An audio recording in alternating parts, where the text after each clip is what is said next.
أسرج خيولك يا أخ الإيمان وانهض لبعث العلم في الأوطان، فالعلم ميراث الرسول أمانة صلى الله عليه وسلم، فالعلم ميراث الرسول أمانة فاز الحفيظ لإرثه الرباني. اللهم اغفر لنا ولشيخنا أجمعين. قال المؤلف حفظه الله تعالى: الباب الثاني: الإجماع والاختلاف في التفسير. التفسير إما أن يكون مجمعا عليه أو يكون مختلفا فيه، فهذان نوعان: النوع الأول المجمع عليه، وهو ما اتفق المفسرون بعد وفاة الرسول صلى الله عليه وسلم على تفسيره في أي عصر كان، وهذا يشمل الإجماع في عهد الصحابة ومن بعدهم، كما يشمل نوعي الإجماع الصريح والسكوتي، وهو أن يقول أحدهم قولا فيبلغ المجتهدين ويسكتون ولا ينكرون حتى ينقضي العصر. ومثل السكوتي الاستقراء، وهو أن تستقرأ أقوال المفسرين فلا يعثر فيها على خلاف. والإجماع حجة، متى ثبت فإنه يجب المصير إليه وتحرم مخالفته، ولا يمكن أن تجتمع الأمة على خلاف نص أبدا، ولا أن تجتمع الأمة على خطأ. والتفسير المجمع عليه كثير، خصوصا إذا قلنا إن غالب اختلاف المفسرين هو من باب اختلاف التنوع الذي يمكن اجتماع الأقوال فيه، والواجب معرفة ما أجمعوا عليه لئلا ينقض الإجماع وليكون التفسير على الأثبت. چلیے جزاکم اللہ خیر. الحمدللہ والصلاة والسلام علی رسول اللہ، اما بعد. الباب الثانی، ٹوٹل اس کتاب کے جو ہم پڑھ رہے ہیں کتنے ابواب ہیں؟ 3. ایک باب ہم پڑھ چکے ہیں اللہ کی توفیق سے، اور دوسرا باب ہم پڑھنے جا رہے ہیں. اللہ تعالی ہم سب کو اخلاص دے. الباب الثانی الاجماع والاختلاف فی التفسیر. تفسیر میں اجماع اور اختلاف. تو کہتے ہیں کہ اور یہ بحث اس لحاظ سے بڑی اہمیت رکھتی ہے کہ اس بحث کو، اس گفتگو کو لکھنے والے صاحب اس میدان کے ماہر ہیں، کیونکہ ان کی کتاب کیا ہے ایم میں؟ الاجماع فی التفسیر. بتا چکا ہوں بھائی، ان کی ایم میں کتاب کیا ہے؟ الاجماع فی التفسیر. تو اس موضوع پہ ان کی گفتگو کافی اہمیت رکھتی ہے، لیکن اس سب کے باوجود ان کی گفتگو اس معاملے میں بڑی اہمیت رکھتی ہے. اس سب کے باوجود ایک میں وضاحت کر دینا چاہتا ہوں. میں نے کئی دفعہ پہلے بھی طالب علموں کو بتایا ہے کہ جامعہ اسلامیہ مدینہ منورہ کے ایک استاد ہیں ڈاکٹر احمد البلادی. ایک بار حج میں میری ان کی ڈیوٹی ایک ساتھ تھی، تو وہاں پہ گفتگو ہوئی. پتہ چلا کہ ان کا موضوع تھا ایم فل میں یا پی ایچ ڈی میں وہ اجماعات ابن قدامہ، یعنی کہ وہ امور جن پہ ابن قدامہ رحمہ اللہ نے اجماع کا دعویٰ کیا ہے. تو میں نے ان سے پوچھا کہ پھر کیا خلاصہ اس آپ کی بحث کا، آپ کیا کہیں گے؟ کہنے لگے کہ میں اس نتیجے پہ پہنچا ہوں کہ 80% جو ابن قدامہ رحمہ اللہ اجماع کا دعویٰ کرتے ہیں وہ اجماع ہوتا نہیں ہے.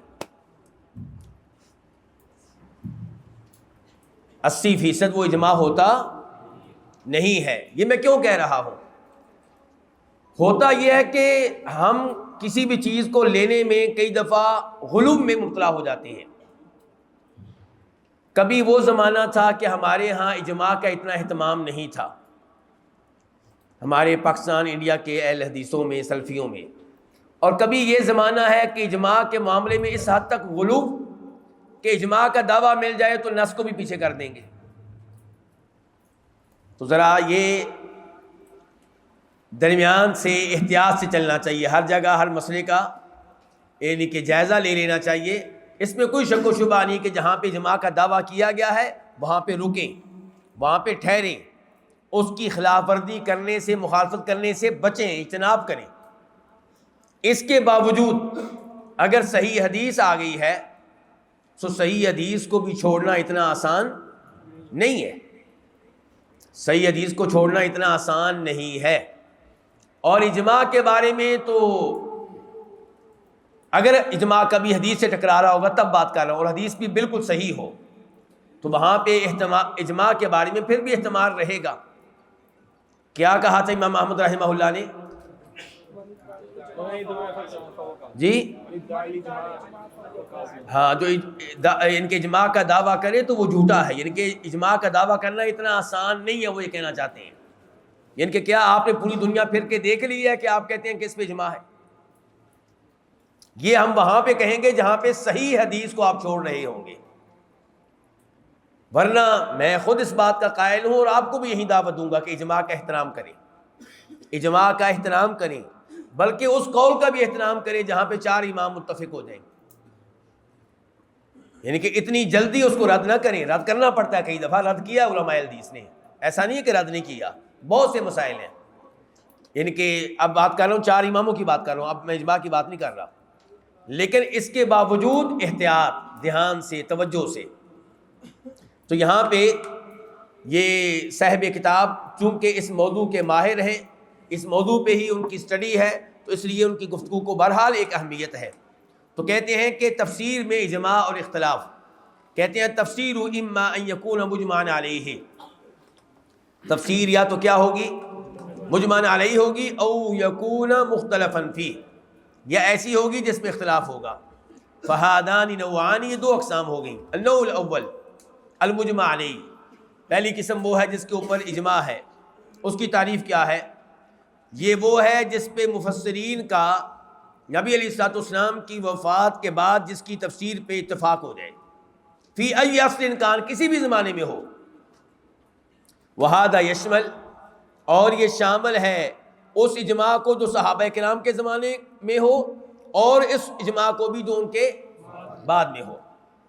کما یشمل، جیسا کہ یہ شامل ہے اجماع کی دونوں اقسام کو، السری و سکوتی، السری و سکوتی. سکوتی کی تعریف کیا ہے؟ خود کرنے لگے ہیں، وہ تعریف خود کرنے لگے ہیں. وہوا سے مراد ہے سکوتی. وہوا ان یقول احدہم قولا، کہنے والا کوئی بات کہے اور وہ بات مجتہدین تک پہنچے، وَيَسْكُتُونَ، اس کے باوجود وہ کیا کریں؟ خاموش رہیں.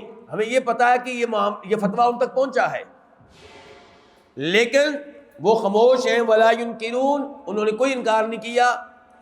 حَتَّى يَنْقَضِيَ الْعَصْرُ، حتیٰ کہ وہ زمانہ گزر جائے.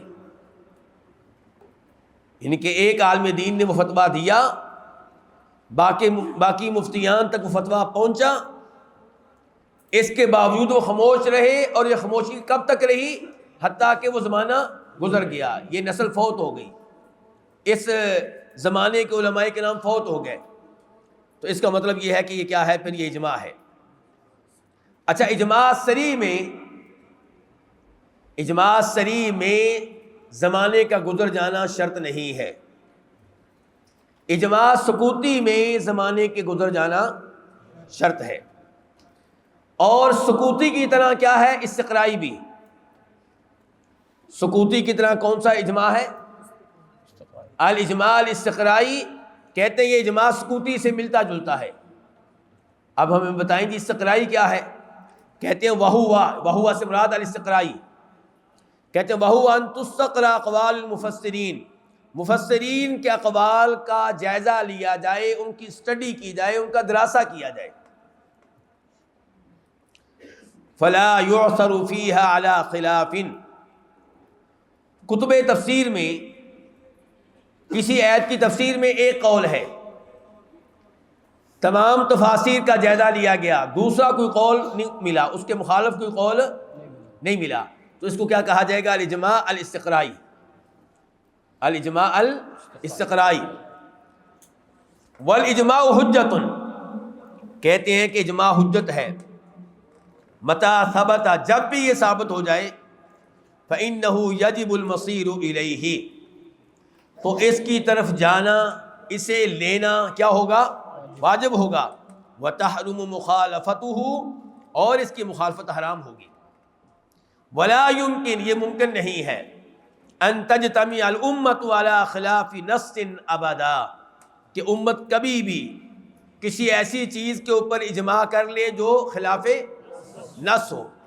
ولا ان تجتمع الامت ولا خطا، اور نہ ہی یہ ممکن ہے کہ امت خطا کے اوپر ان کا کیا ہو جائے، اجماع ہو جائے۔ یہاں پہ جو دلائل ہیں، نمبر 1 اشارہ کر لیں، وَمَن يُشَاقِقِ الرَّسُولَ مِن بَعْدِ مَا تَبَيَّنَ لَهُ الْهُدَى وَيَتَّبِعْ غَيْرَ سَبِيلِ الْمُؤْمِنِينَ نُوَلِّهِ مَا تَوَلَّى، جو مخالفت کرے الرسول، کس کی؟ نبی علیہ الصلوۃ والسلام کی۔ کب؟ ہدایت واضح ہو جانے کے بعد، دلیل مل جانے کے بعد، اور پیروی کرے غیر سبیل المؤمنین، مومنوں کا راستہ چھوڑ کر کسی اور راستے کی پیروی کرے۔ مومنوں کا راستہ یعنی کہ وہ جس کے اوپر سارے مومن ہیں، سب کا اتفاق ہے، یعنی کہ تو نولیہ ما تولی، ہم اس کو پھیر دیں گے ادھر جدھر وہ پھرنا چاہ رہا ہے، ونصلہ جہنم۔ تو اس ایسے پتہ چلا کہ اجماع کی مخالفت نہیں کرنی چاہیے، مومنوں کے سبیل کی مخالفت نہیں کرنی۔ نمبر 2، وَكَذَلِكَ جَعَلْنَاكُمْ أُمَّةً وَسَطًا لِتَكُونُوا شُهَدَاءَ عَلَى النَّاسِ، اور ہم نے تمہیں بنایا ہے امتاً وسطا۔ کون سی امت؟ بہترین امت، تاکہ تم لوگوں پہ گواہی دینے والے بنو۔ تو امت وسط کی مخالفت نہیں کرنی۔ اجماع کی دلیل کیسے ہے کہ اس سے پتہ چلا امت وسط کی مخالفت نہیں کرنی۔ نمبر 3، ان اللہ قد اجار امتی، ان اللہ قد اجار امتی من ان تجتمع علی ضلالہ، اللہ رب العزت نے میری امت کو گمراہی پہ اجماع کر لینے سے محفوظ رکھا ہے، بچا کے رکھا ہے۔ اخرجہ ابن ابی عاصم فی السنہ وحسنہ الالبانی رحمہ اللہ۔ اور اس حدیث کے معنی میں ایک اور حدیث بھی ہے، بہرحال اس کے الفاظ ذرا زیادہ صریح تھے اس لیے میں نے اس کو درج کیا ہے۔ کیا ہوا؟ ان اللہ قد اجار امتی من ان تجتمع علی ضلالۃ۔ چلیے جی آگے پڑھا شیخ صاحب، پڑھا ہوا آگے۔ والتفسیر المجمع علیہ کثیر، وہ تفسیر جس کے اوپر اجماع ہوا ہے وہ تھوڑی نہیں ہے، زیادہ ہے، بہت ہے۔ کہتے تفسیر مجمع علیہ کیا ہے؟ کثیر۔ اچھا یہ دعویٰ ہے کس کی طرف سے؟ مؤلف کی طرف سے، اور اس دعوے کا ہم اس لیے احترام کریں گے کہ مؤلف الاجماع فی تفسیر نامی کتاب کے مؤلف ہیں۔ چلیں جی، خصوصاً اذا قلنا، جب ہم یہ کہیں، یعنی کہ آپ کہتے ہیں میری یہ بات تب مان لیں گے، میرے ساتھ ہو جائیں گے جب آپ ایک چیز کے اوپر غور کریں۔ وہ کیا چیز ہے؟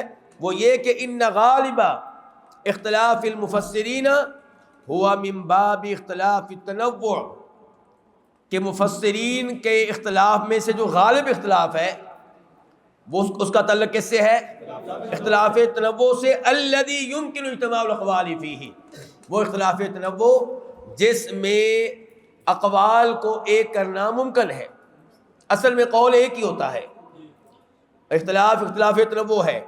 تو پھر آپ کہتے ہیں میرے ساتھ ہو جائیں گے کہ اجماع جو ہے تفسیر کے معاملے میں، تفسیری اقوال کے معاملے میں وہ بہت زیادہ ہے، تھوڑا نہیں ہے۔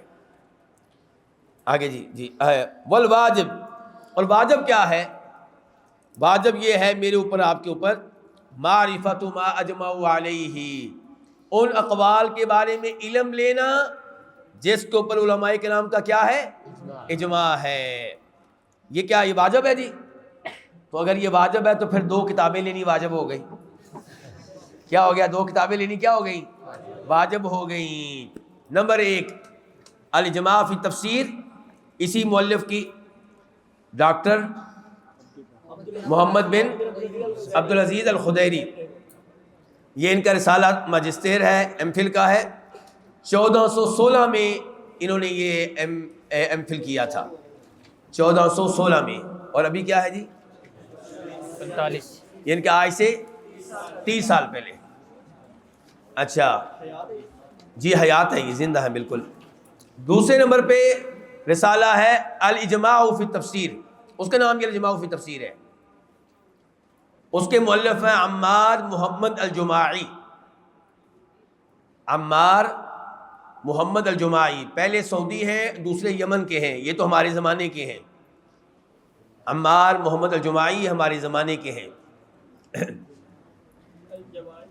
جو پہلی اجماع فی تفسیر ہے اس میں مؤلف نے جو اجماع ذکر کیے ہیں ان کی تعداد ہے. سلام شیخ صاحب، آپ کہاں تشریف لے آئے؟ ہم مجھے پڑھانے دیں شیخ صاحب. چلیے بارک اللہ فیکم. اہلا وسہلا بالشیخ. شیخ عمار یا عمر فاروق سعیدی حفظہ اللہ، ان کی تواضع ہے کہ وہ اس مجلس میں تشریف لائے ہیں اور امید ہے کہ ہماری اصلاح بھی کرتے رہیں گے. چلیں جی، اللہ ان کے علم و عمل میں برکتیں ڈالے، شیخ صاحب کی زندگی میں برکتیں ڈالے. اچھا، تو یہ الاجماع فی تفسیر جو پہلی کتاب ہے، اس میں مؤلف نے جو اجماع نقل کیے ہیں وہ کتنے ہیں؟ 100 بتائے میں نے کہ نہیں بتائے؟ 177 177 177 اجماع. اور جو دوسری کتاب ہے اس میں صاحب کتاب نے ذکر کیے ہیں 340 اجماع. کتنے؟ 300. دوسری کے مؤلف میں بتائے نا عمار محمد الجماعی یمن کے. تو اب ایک آدمی تفسیر کر رہا ہے اور اس کے پاس یہ کتابیں ہی نہیں ہیں، اس کو پتہ ہی نہیں ہے کہ کون سے تفسیری اقوال پہ اجماع ہو چکا ہے، اور وہ صبح و شام دورے کروا رہا ہے، تو یہ حیرت کی بات ہے. اس لیے مؤلف نے کیا کہا ہے؟ یہ سبق حاصل کریں. اگر آپ اس رمضان میں دورہ کروانے جا رہے ہیں تو دورہ کروانے سے پہلے 2 کتابیں منگوا لیں، اور جس صورت کے اوپر گفتگو کرنے لگے اس صورت کے بارے میں اس سے 1 دن پہلے یہ کتاب کھول کے پڑھ لیں کن کن امور میں اجماع ہو چکا ہے. اچھا، اب کیا مؤلف کہتے ہیں؟ پھر آ دیں. والواجب معرفت ما اجمعوا علیہ، واجب ہے جاننا ان تفسیری اقوال کو جن پہ کیا ہو چکا ہے؟ اجماع ہو چکا ہے. آگے لئلا ينقض الاجماع، تاکہ یہ آدمی اجماع کو نہ توڑے، یا لئلا ينقض الاجماع، جیسا کہ شیخ صاحب نے پڑھا تھا، دونوں طرح انشاءاللہ ٹھیک ہے، تاکہ اجماع کی مخالفت لازم نہ آئے.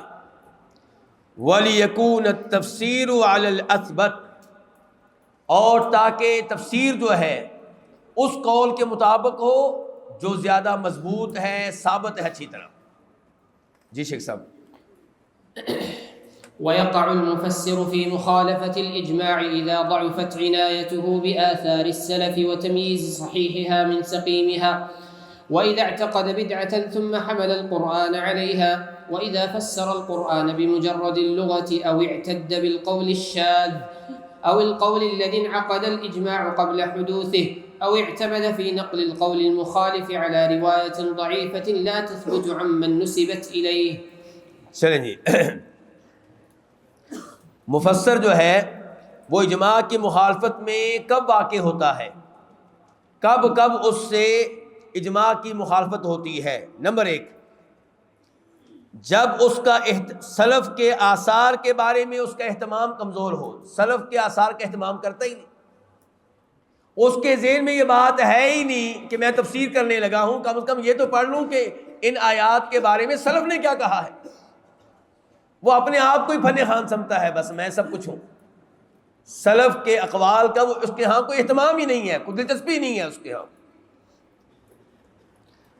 وَتَمْيِيزِ صَحِيحًا مِنْ سَقِيمِهَا، اور اس کے پاس اہتمام نہیں ہے سلف کے آثار میں سے صحیح کو سقیم سے الگ کرنے کا، ان کا آپس میں امتیاز کرنے کا. نمبر 2، اجماع کی مخالفت کب ہوگی؟ وَإِذَا اعتقد بدعة، جب کسی بدعت کو اپنائے، اس کا عقیدہ رکھے، اسے اپنا نظریہ بنا لے، ثم حمل القرآن علیہا، پھر قرآن کو اس کے اوپر کیا کرے؟ محمول کرے. تو اس کو پھر کیا لگے اجماع سے؟ کیونکہ اس نے ایک بدعت اپنا لی ہے، اب اس نے قرآن کو اس کے مطابق بنانا ہی بنانا ہے. نمبر 3، جب وہ قرآن کی تفسیر کرے صرف عربی لغت کے ذریعے، بمجرد، قرآن کی تفسیر کے لیے عربی زبان کی اہمیت ہے یا نہیں؟ عربی زبان کے بغیر آپ قرآن کی تفسیر کیسے کر سکتے ہیں؟ لیکن صرف عربی زبان نہیں، عربی زبان کے علاوہ بھی کئی چیزیں ہیں، تفسیر قرآن بالقرآن، تفسیر قرآن بالسنہ، تفسیر قرآن باقوال صحابہ وغیرہ۔ چلیں جی، او اعتدہ نمبر 4 اجماع کی مخالفت میں آپ کب واقع ہوں گے؟ جب آپ شاذ قسم کے اقوال کا اعتبار کریں، جب آپ کیا کریں؟ شاذ قسم کے اقوال کا اعتبار کریں، شاذ قسم کے اقوال کو بھی اہمیت دیں۔ اس کی مثال کیا ہوگی قول شاذ کی؟ جیسا کہ امام مجاہد رحمہ اللہ کا ایک قول ہے، فَقُلْنَا لَهُمْ كُونُوا قِرَدَةً خَاسِئِينَ، ہم نے ان سے کہا کہ تم بن جاؤ کیا؟ ذلیل قسم کے بندر۔ تو ان کا قول کیا ہے؟ مُسِخَتْ قُلُوبُهُمْ وَلَمْ يُمْسَخُوا قِرَدَةً، یعنی کہ ان کے دلوں کو تبدیل کیا گیا ہے، دل بندروں والے بنا دیے گئے، ان کا جسم ویسے ہی رہا، جسم انسانی جسم تھا، جسم بندروں کی شکل میں تبدیل نہیں ہوا۔ اللہ نے کیا کہا ہے؟ کونوا قردۃ۔ تو کہتے ہیں آگے مزید امام مجاہد، وَإِنَّمَا هُوَ مَثَلٌ ضَرَبَهُ اللَّهُ كَمَثَلِ الْحِمَارِ يَحْمِلُ أَسْفَارًا۔ اس کو روایت کیا کس نے؟ امام ابن ابی حاتم نے، امام طبری نے، اور اس کی سند صحیح ہے۔ امام مجاہد سے قول ثابت ہے، ایسا نہیں کہ ثابت نہیں ہے، بلکہ امام ابن کثیر رحمہ اللہ اس قول کو نقل کرنے کے بعد فرماتے ہیں وَهَذَا سَنَدٌ جَيِّدٌ عَنْ مُجَاہِدٍ وَقَوْلٌ غَرِيبٌ خِلَافُ الظَّاهِرِ مِنَ السِّيَاقِ فِي هَذَا الْمَقَامِ وَفِي غَيْرِهِ۔ ٹھیک ہو گیا؟ کہتے ہیں کہ یہ سند کے لحاظ سے یہ قول درست ہے، امام مجاہد نے یہ بات واقعی کہی ہے، لیکن یہ قول بڑا عجیب و غریب قول ہے، قرآن کے ظاہر کے خلاف ہے۔ سیاق و سباق پہ آپ غور کریں تو قرآن کے ظاہر کے خلاف ہے، یہاں پہ بھی اور دیگر مقامات میں بھی جہاں تذکرہ آیا ہے انسانوں کو بندر بنانے کا، ان کا جو سیاق و سباق ہے اس کے بھی یہ خلاف ہے۔ تو یہاں پہ امام مجاہد کے قول کو رد کر دیا گیا، کس کے خلاف ہے؟ یعنی کہ ویسے تو امام مجاہد کا قول اس لیے بھی مردود ہوگا کیونکہ یہ سلف میں سے دیگر ائمہ کے قول کے بھی خلاف ہے، لیکن امام ابن کثیر نے شمس سے کیوں رد کیا ہے اس کو؟ شمس سویا ہوا ہے جی۔ وَقَوْلٌ غَرِيبٌ خِلَافُ الظَّاهِرِ مِنَ السِّيَاقِ، امام نے کثیر نے رد کرتے ہوئے جو وجہ بتائی ہے وہ یہ کیا ہے کہ ظاہر کے خلاف ہے۔ کس کے خلاف ہے؟ ظاہر کے خلاف ہے۔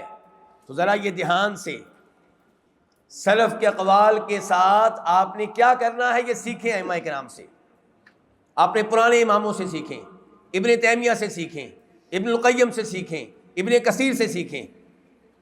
چلیں جی، تو یہ ہے شاذ قول کی بات۔ آگے چلیں جی، نمبر 5، کب اجماع کی مخالفت میں کوئی مفسر واقع ہوگا؟ اب القول، جب کوئی ایسا قول ہو الذی انعقد الاجماع علی قبل حدوثہ، کہ اجماع قائم ہو چکا ہو اس کے آنے سے پہلے پہلے۔ اگر اجماع قائم ہو چکا ہے اس کے بعد کوئی قول آئے گا اور وہ قول سلف کے قول سے ٹکرائے گا تو ظاہر ہے کہ پھر وہ اجماع کی مخالفت والا قول ہوگا۔ او اعتمد، یا کوئی اعتماد کرے فی نقل القول المخالف، مخالف کا قول نقل کرنے کے معاملے میں علی روایت ضعیفہ، کسی ضعیف روایت پہ، لا تثبت، جو ثابت نہ ہو، عمن نسبت الیہ، اس سے ثابت نہ ہو جس کی طرف اس روایت کو منسوب کیا گیا ہے۔ اس کی مثال لیجئے، قول مجاہد، امام مجاہد رحمہ اللہ کا قول ہے، المقام المحمود، اس کی تعریف کر رہے ہیں، المقام المحمود سے کیا مراد ہے؟ کہتے ہیں، اور یہی وہ قول ہے جو بڑا پسند آیا تھا کس کو؟ علامہ ڈاکٹر طاہر قادری صاحب کو، ٹھیک ہے، مجھے بڑا تعجب ہوتا ہے ان لوگوں کے اوپر، جب ہم اللہ کی صفات بیان کرنے لگتے ہیں کہ اللہ تعالیٰ عرش کے اوپر ہے، اللہ اوپر ہے، تو یہ کہتے ہیں اوہ اللہ کے بارے میں کیسی باتیں کر رہے ہو، عرش بڑا کہ اللہ بڑا. ٹھیک ہے، لیکن نبی علیہ السلام کی شان بیان کرنی ہو تو سب کچھ مان جاتے ہیں. پھر مان جاتے ہیں کہ کیا، کہ یہ مجاہد کا قول ہے کہ یجلسہ معہ علی عرشہ، اللہ تعالیٰ آپ کو اپنے ساتھ بٹھائے گا اپنے عرش کے اوپر. یہاں پہ اللہ کو مان لیا عرش کے اوپر، کیوں؟ کیونکہ نبی علیہ السلام کی شان کہ یجلسہ معہ علی عرشہ، کہ اللہ تعالیٰ آپ کو اپنے ساتھ اپنے عرش پہ بٹھائے گا. یہ مراد ہے مقام محمود سے. کون کہہ رہے ہیں؟ امام مجاہد. لیکن یہ روایت جو ہے ضعیف ہے، یہ ان سے ثابت نہیں ہے. اچھا یہ ایک منٹ، صفحہ نمبر 13.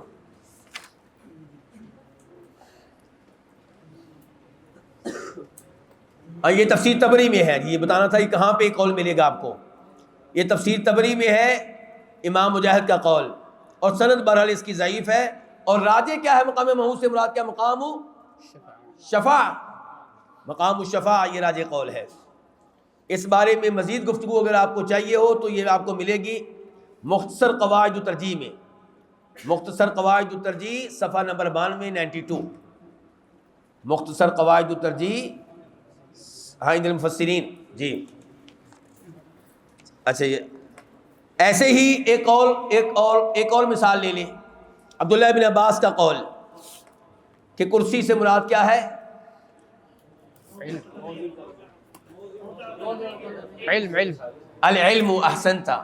دوسرا قول عبداللہ بن عباس کا دوسرا قول، وہ روایت ضعیف ہے. دوسرا قول کہ کرسی سے مراد کیا؟ العلم، اور وہ والی روایت کیا ہے؟ ضعیف ہے. چلیں جی شیخ صاحب. جی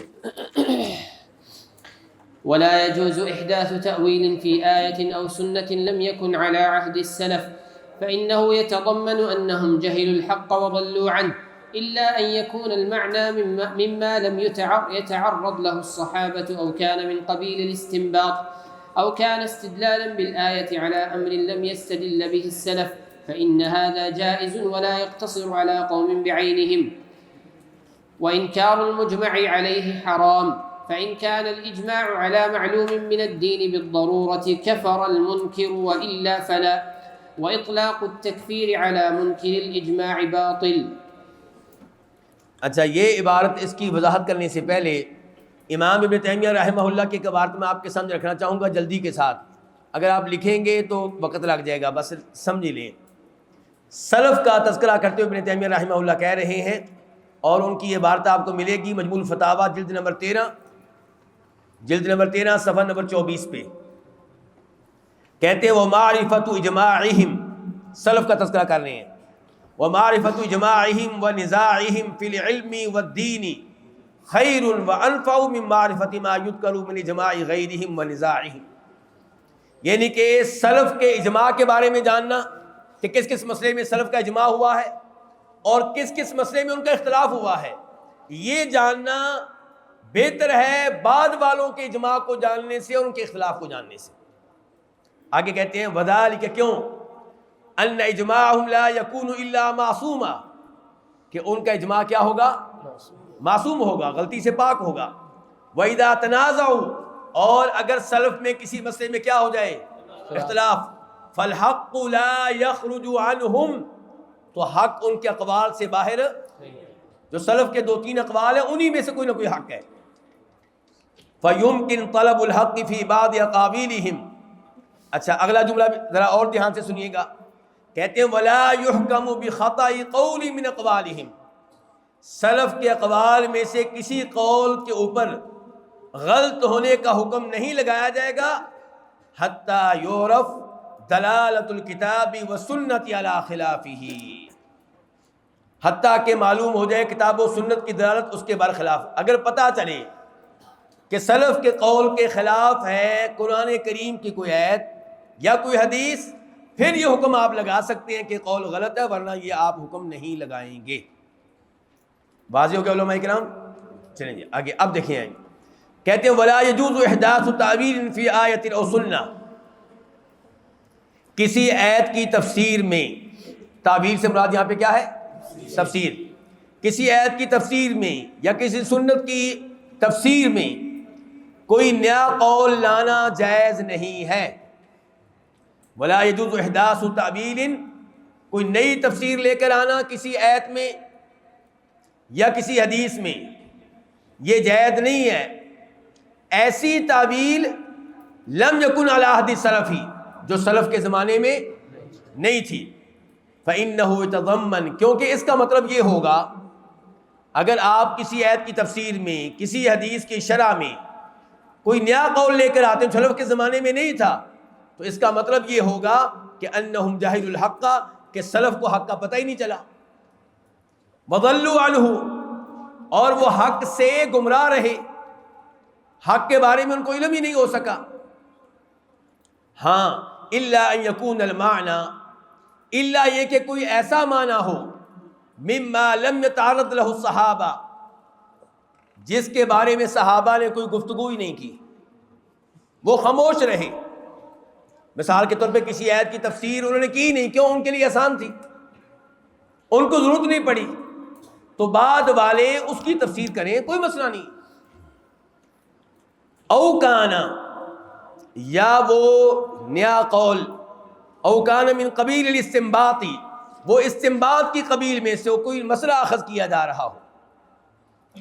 او کانا استدلالا بالآیت علی امر، یا آیت کے ذریعے استدلال کیا جا رہا ہو کسی ایسے معاملے میں لم یستدل بہ السلف، جس معاملے کے بارے میں سلف نے کوئی استدلال نہیں کیا.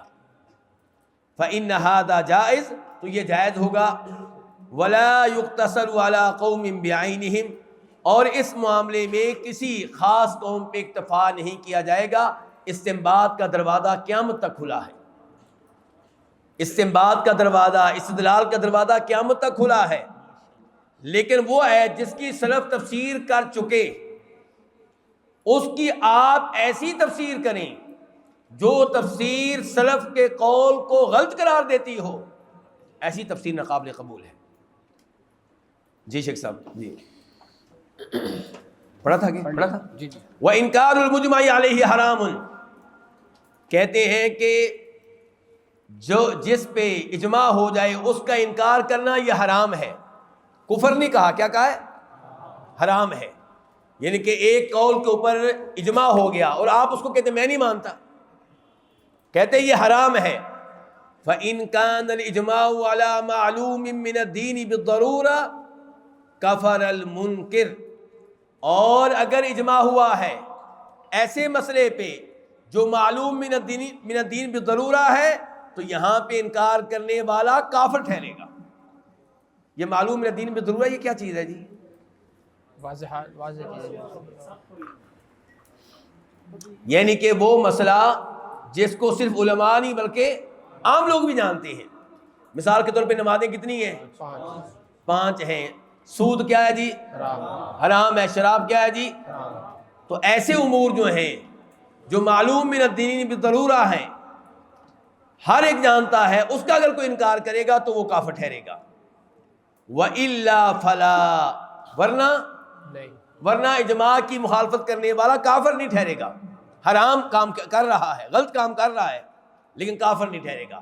لیکن اگر اجماع ہے کسی ایسے مسئلے میں جو معلوم من الدین بالضرورہ ہے، جو اس کی مخالفت کرے گا وہ کافر ٹھہرے گا.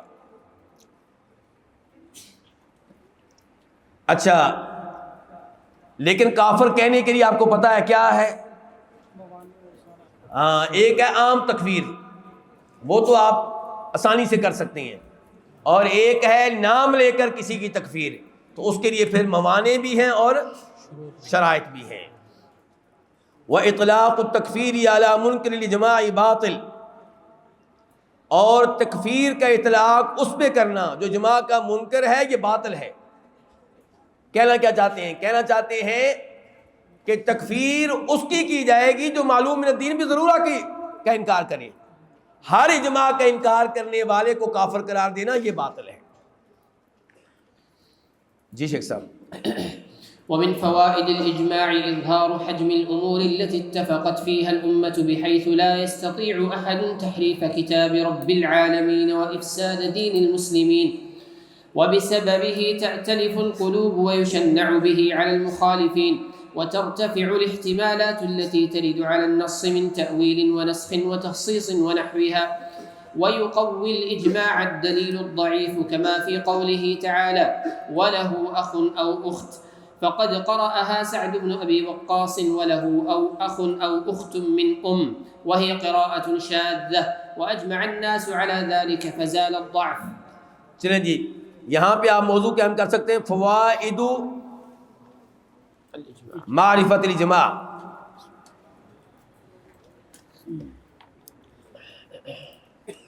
ومن فوائد الاجماع، اجماع کو جاننے کے فوائد کیا ہیں؟ کیوں ہم یہ دو کتابیں خریدیں؟ کیوں ہم یہ دو کتابیں خریدیں؟ چلیں جی نمبر 1 اظہار حجم الامور التي اتفقت فيها الامہ، ان امور کی مقدار کا اظہار جن پہ امت کا اتفاق ہوا ہے. ورنہ آپ کیا سمجھتے ہیں جی امت کیا کریں جی، تفسیر میں کثیر لوگ کہتے ہیں پڑھیں، میں جب بھی کھولتا ہوں اختلاف ہی اختلاف، مجاہد کچھ اور کہتے ہیں، کرما کچھ اور کہتے ہیں، فلاں کچھ اور کہتا ہے، میں جاؤں تو کہاں جاؤں؟ یہ شکوہ ہے ہم لوگوں کا، یہ شکوہ ہے میرے جیسے طالب علموں کا. تو اس کا جواب دے رہے ہیں کہ جب آپ یہ کتب پڑھیں گے جن میں اجماعات کا تذکرہ ہے تو آپ کا یہ شکوہ کم ہو جائے گا، آپ کا یہ شکوہ کم ہو جائے گا. پھر مزید بھی کم کر دیں گے جب آپ کو بتائیں گے کہ ایک اختلاف ہوتا ہے تنوع اور ایک کیا ہوتا ہے تضاد. لیکن پہلے مرحلے میں آپ کم از کم اجماع تو جانے، آپ کو پتا چلے کتنے ہی امور ہیں جن پہ امت کا اجماع ہے. کہتے ہیں وہ من فوائد اجماع اظہار حجم الامور، ان امور کے حجم کا اظہار، مقدار کا اظہار جن میں امت کا اتفاق ہے. بحیث لا یستطیع احد، اس طرح کہ کوئی بھی طاقت نہ رکھے رب العالمین کی کتاب میں تحریف کی اور مسلمانوں کے دین کو فاسد کرنے کی. جب پتہ چل جائے گا کہ اجماع ہوا ہے، تحریف کا دروازہ بند. کوئی نئی حرکت کرنے لگے گا، ہم کہیں گے بھی اس میں تو اجماع ہے، کیا کر رہے ہو؟ تو کہتے ہیں یہ ہے اجماع کو جاننے کا فائدہ پہلا. نمبر 2 وَبِسَبَبِهِ تَأْتَلِفُ الْقُلُوبُ، اجماع کی وجہ سے دلوں میں الفت پیدا ہوتی ہے، دل جڑتے ہیں. نمبر 3 وَيُشَنَّعُ بِهِ عَلَى الْمُخَالِفِينَ، اجماع کو جان لینے سے مخالفین کے اوپر کیا کی جا سکے گی؟ تشریح کی جا سکے گی، تنقید کی جا سکے گی، انہیں قبیح قرار دیا جا سکے گا. اور شرم کرو، اس مسئلے میں اجماع ہے، کس موضوع پہ گفتگو کر رہے ہو؟ نمبر 4 وَتَرْتَفِعُ الْاحْتِمَالَاتِ الَّتِي تَرِدُ عَلَى النَّصِّ، اور وہ احتمال بھی رفع ہو جائیں گے جو نص کے اوپر وارد ہوتے ہیں. اگر آپ نے فخر الدین رازی کو پڑھا ہے تو آپ کو پتا چلے گا کہ وہ آپ کے مضبوط سے مضبوط دلائل کو زیرو کر سکتا ہے. فخر الدین رازی کو یہ صلاحیت حاصل تھی. فخر الدین رازی کو کیا صلاحیت حاصل تھی؟ مضبوط سے آپ کے مضبوط دلائل کو وہ زیرو کر سکنے کی صلاحیت اللہ نے ان کو دے رکھی تھی. آپ کہیں گے وجاء ربک، اللہ تعالیٰ آئے گا، وہ کہے گا ٹھہر جاؤ ٹھہر جاؤ، جلد باز نہ بنو. اس میں 100 احتمال ہیں. مثال کے طور پہ اس میں احتمال ہے کہ شاید یہاں پہ مضاف محذوف ہو، وجاء امر ربک. ایسے کاموں میں فخر الدین رازی شیر ہے. اور میں کئی دفعہ بتا چکا ہوں، فخر الدین رازی کی کتاب ہے ایک، کیا نام ہے؟ تفسیر کبیر، تأسیس التقدیس. تأسیس التقدیس چھوٹی سی کتاب ہے، چھوٹی سی کتاب ہے. اگر آپ اسے غیر جانبدار بن کر پڑھیں گے تو آپ اشعری بنے بغیر نہیں رہ سکیں گے. کیا بن جائیں گے؟ اشعری بنیں گے، کیونکہ عقلی لحاظ سے فخر الدین رازی بہت اوپر ہے. اور میں تو یہ کہا کرتا ہوں کہ فخر الدین رازی وغیرہ کے اس پھیلائے ہوئے اندھیروں کو دور کرنے کے لیے اللہ تعالیٰ نے ابن تیمیہ رحمہ اللہ کو پیدا کیا. اللہ نے کسی نہ کسی کو سبب بنانا تھا. ابن تیمیہ کو سبب بنا دیا. اگر اس قسم کا کوئی سبب نہ بنتا تو آج تک تاریکی ہی تاریکی ہوتی. آپ وہ کتاب پڑھ کر دیکھیں گے, اللہ آپ کو بچا کے رکھے اس کتاب سے, آپ اس سے متاثر ہوئے بغیر نہیں رہ سکیں گے. ابن تیمیہ رحمہ اللہ کو اس گند کو صاف کرنے کے لیے کون سی کتاب لکھنا پڑی؟ بیان تلبیس الجہمیہ, جو 6 جلدوں میں ہے. اور یہ کتاب آپ پڑھیں گے تو پھر آپ کو پتا چلے گا ابن تیمیہ کیا چیز ہے. اگر آپ جاننا چاہتے ہیں کہ ابن تیمیہ کیا چیز ہے, بیان تلبیس الجہمیہ پڑھیں اور ساتھ رکھ لیں, وہ کتاب کا نام تھا اساس التقدیس, تاسیس نہیں, اساس التقدیس. معذرت کے ساتھ فخر الدین رازی کی کتاب کا نام ہے اساس التقدیس. اساس التقدیس آپ کے پاس ہو, اکیلے اساس التقدیس کو آپ نے کبھی نہیں پڑھنا. دھیان سے اپنے آپ کو دیکھیں. کئی لوگ بڑے سیانے بننے کی کوشش کرتے ہیں, مخالفین کی کتب پڑھنی چاہیے, وہ کرنا چاہیے. میرے اور آپ جیسے طالب علم مخالفین کی کتاب اس وقت تک نہ پڑھیں جب تک کہ کوئی ایسا استاد میسر نہ ہو جو ان شکوک و شبہات کا ازالہ کر سکے. یا آپ پڑھنا چاہتے ہیں مولانا مودودی کی کتاب کون سی, خلافت و ملوکیت, تو ساتھ رکھیں اپنے پاس کون سی, صلاح الدین یوسف صاحب کی کتاب. پھر پڑھیں آپ, ورنہ نہ پڑھیں, ورنہ آپ نہ پڑھیں. ایک دفعہ ابن تیمیہ رحمہ اللہ نے ابن القیم کو بہت ڈانٹا. یہ خود بتایا ہے ابن القیم رحمہ اللہ نے. ڈانٹا کس بات پہ؟ کہنے لگے کہ میں نے پوچھ لیا کہ فلاں شبہ میرے ذہن میں آتا ہے تو اس کے بارے میں بتائیں. تو کہتے ہیں میرے استاد محترم نے مجھے ڈانٹا کہ ان شبہات کو اپنے دل میں جگہ نہ دیا کرو, ہمارے دل کمزور ہیں. کوئی شبہ اٹک گیا تو کام خراب ہو جائے گا, کوئی شبہ دل کے ساتھ اٹک گیا, باہر نہ نکلا تو کام خراب ہو جائے گا. تو کئی ایسے بچے ہوتے ہیں جو اپنے آپ کو بڑا عقل مند سمجھتے ہیں اور وہ ایسی کتابوں کے پیچھے لگ جاتے ہیں اور پھر اپنے لیے بھی فتنہ بنتے ہیں, دوسروں کے لیے بھی فتنہ بنتے ہیں. اور اس کی ایک مثال وہ لڑکا ہے جو جامعہ سلفیہ فیصل آباد میں پڑھتا رہا, پھر 6 7 8 مہینے جامعہ سلفیہ اسلام آباد میں بھی پڑھا. اللہ تعالیٰ اس کو ہدایت دے. وہ یعنی کہ ایسے امور کی وجہ سے وہ گمراہ ہوا. ہم دعا کرتے ہیں اللہ اس کو ہدایت دے. چلیں جی, اس کا تذکرہ اس نے بھی کیا ہے, اس کا تذکرہ اس نے بھی اپنے کلپ میں کیا ہے. ٹھیک ہے, چلیں جی وترتفع الاحتمالات. جب آپ کو پتہ چل جائے گا وجاء ربک کا مثال کے طور پہ, یہ فرضاً بات کہہ رہا ہوں, فرضاً جب آپ کو پتہ چل جائے گا کہ وجاء ربک میں کیا ہو چکا ہے, اجماع ہو چکا ہے کہ اس سے مراد خود اللہ کا آنا ہے, تو ہم کہیں گے فخر الدین رازی صاحب اپنی عقل کو اپنے پاس رکھیں, اس مسئلے میں پہلے سے کیا ہو چکا ہے, اجماع ہو چکا ہے. تو یہ کہہ رہے ہیں وترتفع الاحتمالات, وہ احتمالات زیل ہو جائیں گے, دور ہو جائیں گے جو نص پہ وارد ہوتے ہیں. کیا جی, اس کی تعویل ہو سکتی ہے, وہ نسخ ہو سکتا ہے یہ منسوخ ہو چکی ہو, وہ تخصیص ہو سکتا ہے اس میں تخصیص ہو چکی ہو, وہ نحوہا. اس قسم کے احتمالات کتنے ہو سکتے ہیں؟ فخر الدین رازی نے 10 احتمالات ذکر کیے ہیں. کتنے؟ اور ان کا جواب بار بار دیا ہے صواعق المرسلہ میں امام ابن القیم رحمہ اللہ نے. الصواعق المرسلہ بھی, یہ بھی بڑی شاندار کتاب ہے. کون سی ہے؟ الصواعق المرسلہ. یہ ان کے استاد بیان تلبیس الجہمیہ کی طرح بڑی عظیم الشان کتاب ہے. اس میں آپ کو بہت کچھ ملے گا. چلیں جی, نمبر 5, اجماع کو جاننے کا 5واں فائدہ, وَيُقَوِّ الْإِجْمَاعُ الدَّلِيلَ الضَّعِيفِ. اجماع جو ہے یہ ضعیف قسم کی دلیل کو بھی مضبوط کر دے گا. دلیل ضعیف کوئی ہمارے پاس ہے, اجماع آ کے اس کو کیا کر دے گا؟ قوت دے گا. کما فی قولہ, جیسا کہ اللہ تعالیٰ کے اس فرمان میں ہے کہ وَلَهُ أَخٌ أَوْ أُخْتٌ, سورہ نساء آیت نمبر 12. فَقَدْ قَرَأَهَا سَعْدُ بْنُ أَبِي وَقَّاص وَلَهُ أَخٌ أَوْ أُخْتٌ مِّنْ أُمٍّ.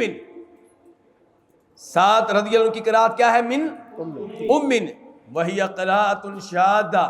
یہ شاذ قرأت ہے. یہ قاری حضرات اس کو نہیں مانتے. ہم تو سادہ لوگ ہیں, ہم پھر بھی مان لیتے ہیں, یہ قاری نہیں مانتے. ٹھیک ہے, تو اب کیا ہوا پھر؟ وَأَجْمَعَ النَّاسُ عَلَىٰ ذَلِكَ. وراثت والوں کے پاس پہنچے تو وہ کہتے ہیں کہ لوگوں کا اس پہ کیا ہو چکا ہے؟ اجماع ہو چکا ہے. فَزَالَ الضَّعْفُ, تو یہ ضعف جو تھا, یہ ضعف جو تھا, یہ کمزوری جو تھی وہ کیا ہو گئی؟ زائل ہو گئی. آگے عنوان قائم کریں, دواعی ذکر الاجماعی. دواعی ذکر الاجماع، اجماع ذکر کرنے کے اسباب، اجماع کا تذکرہ کیوں کرتے ہیں؟ مفسر جب ذکر کرتا ہے اجماع کا کیوں کرتا ہے وہ؟ جی شیخ صاحب. ولم يكن المفسرون يصرحون بذكره كثيرا لأنه الأكثر، وإذا ذكروه فإنما يكون لأسباب منها وجود اشتراك في معنى فيحكون الإجماع دفعا لإرادة الاشتراك كقوله تعالى: وإذا طلقتم النساء فبلغن أجلهن فأمسكوهن بمعروف أو سرحوهن بمعروف، فإنهم أجمعوا على أن بلغن بمعنى قاربن لأنها تأتي بهذا المعنى وبمعنى انتهين. ومنها تحرير محل النزاع كما في قوله تعالى: وإذ آتينا موسى الكتاب والفرقان لعلكم تهتدون، فذكروا الإجماع على أن المراد بالكتاب التوراة تحريرا لمحل النزاع في الفرقان. ومنها أن يذكر الإجماع على ما اجتمعت عليه الأقوال المختلفة كما في قوله تعالى: وأنزلنا عليكم المن والسلوى، فذكروا أن الإجماع منعقد على أن السلوى طير واختلفوا من أي الأنواع. ومنها الرد على المخالفين كما في قوله تعالى: واعبد ربك حتى يأتيك اليقين، فحكوا الإجماع أن اليقين هو الموت ردا على من زعم أنه منزلة من بلغها سقطت عنه التكاليف. ومنها دفع توهم معنى فاسد كالإجماع على أن السجود للتحية لا للعبادة في قوله تعالى: ورفع أبويه على العرش وخروا له سجدا. ومن مخالفة تأويل الآية للظاهر كما في قوله تعالى: فاقتلوا أنفسكم، فقد أجمعوا أن المعنى ليقتل بعضكم بعضا وغير ذلك من الأسباب. چلیں. ولم يكن المفسرون، مفسرین جو تھے وہ اجماع کے تذکرے کی صراحت نہیں کیا کرتے تھے کئی بار. کیوں؟ کیونکہ اجماع تو بہت زیادہ ہے. ہماری کتاب کے مؤلف کا کیا کہنا ہے کہ اجماع بہت زیادہ ہے. وَإِذَا ذَكَرُوهُ، تو جب کبھی انہوں نے اجماع کا تذکرہ کیا، جب تذکرہ کرتے ہیں تو وہ تذکرہ کرتے ہیں کئی اسباب کی وجہ سے، منہا، ان میں سے ایک، نمبر 1، وجود و اشتراک فی معنی، کسی معنی کے بارے میں کیا پایا جائے؟ اشتراک پایا جائے. تو وہ اجماع نقل کرتے ہیں، اجماع کی حکایت کرتے ہیں اشتراک کے ارادے کو دور کرنے کے لیے. اشتراک کے ارادے کو دور کرنے کے لیے. اشتراک کیا ہوتا ہے جی؟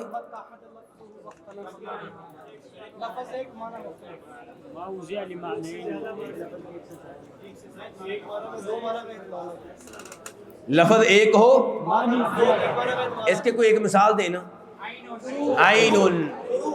عین کے معنی بتائے نا، باقی سب لوگوں نے. نمبر 1، عین کا معنی کیا ہے؟ آنکھ، چشمہ، جاسوس وغیرہ. چلیں اور کیا آپ لے لیں مثال کے طور پہ کوئی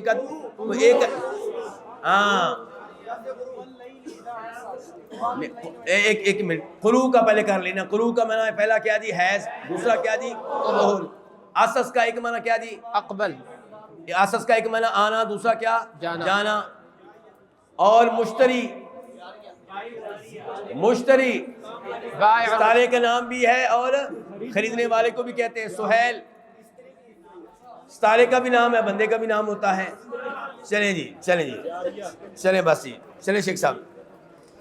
کقولہ، جیسا کہ اللہ تعالیٰ کا فرمان ہے، وَإِذَا طَلَّقْتُمُ النِّسَاءَ، جب تم عورتوں کو طلاق دو، فَبَلَغْنَ أَجَلَهُنَّ، تو وہ پہنچ جائیں اپنی عدت کو، فَأَمْسِكُوهُنَّ بِمَعْرُوفٍ، تو انہیں روک لو معروف طریقے سے، أَوْ سَرِّحُوهُنَّ، یا انہیں چھوڑ دو معروف طریقے سے.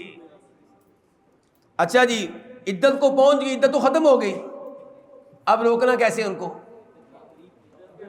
ہاں، تو کہتے ہیں فَإِنَّهُمْ أَجْمَعُوا، یہاں پہ علماء کرام کا اجماع ہے کہ بلغنا بمعنی قاربنا، کہ بلغنا یہاں کس معنی میں ہے؟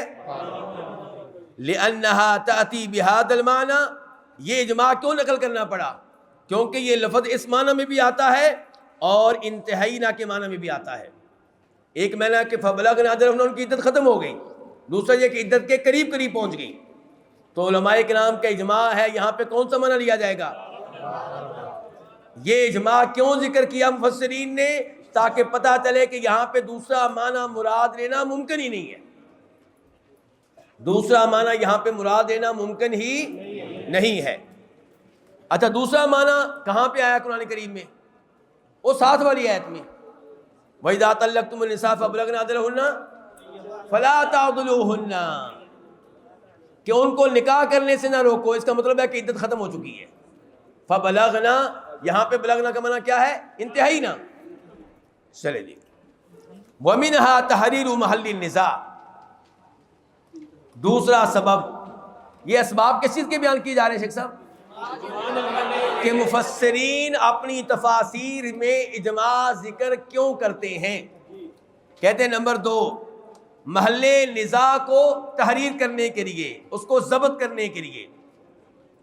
جیسا کہ اللہ تعالیٰ کے اس فرمان میں ہے کہ وَإِذْ آتَيْنَا مُوسَى الْكِتَابَ، اور جب ہم نے موسیٰ علیہ السلام کو کیا دی؟ کتاب.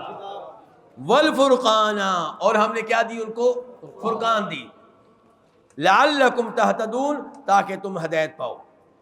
فذکروا الاجماع، علماء کرام نے اجماع ذکر کیا ہے کہ علی ان المراد بالکتاب، کہ یہاں پہ کتاب سے مراد کیا ہے؟ تورات ہے. تحریرا لمحل النزاع فی الفرقان، یہ کیوں ذکر کیا؟ تاکہ پتہ چلے کہ اختلاف اب رہ گیا کس میں؟ فرقان میں. کتاب کے بارے میں یہ پکی بات ہے کہ اس سے مراد تو تورات ہے. اب آپ اگلی بات کریں فرقان کے بارے میں جو کرنی ہے. تو فرقان کے بارے میں کتنی باتیں ہیں پھر؟ ایک یہی ہے کہ فرقان سے مراد بھی تورات ہی ہے. مقصد کیا ہے پھر اس عطف کا؟ عطف تو آتا ہے کس کے لیے؟ مغایرت کے لیے. تو یہاں پہ مغایرت کون سی ہوگی؟ صفات میں مغایرت.